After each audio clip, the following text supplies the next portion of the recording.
Sa kulungan, ang bagsak ng isang lalaking nanggahas sa umano sa kanyang 11 anyos na kaibigan sa Caloocan. Itinanggi naman ng suspect ang paratang. May unang balita si James Agustin. Matapos ang ilang buwang pagtatago na aresto ng Caloocan Police sa Barangay 28, ang 20 anyos na lalaki na nanggahasa umano sa kanyang kaibigan. Sinilbi ang warrant of arrest para sa kasong statutory rape. Noong December 2023, nilibasan po ito ng warrant ng korte. Nagkaroon po tayo ng tip galing sa barangay na itong ating akusado ay nandun sa area at kaagaran naman po nating pinuntahan para po iserve itong kanyang warrant. Ang biktima, 11 anyos sa babae, na matagal na raw kaibigan ng lalaki.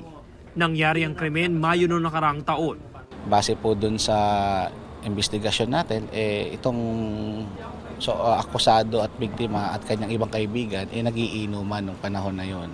At yun nga po, after nila mag-inuman, nangyari nga po yung hindi inaasahang insidente na yon. Nung kinabukasan po, ito pong ating biktima ay nagsumbong sa kanyang magulang, kanyang tatay.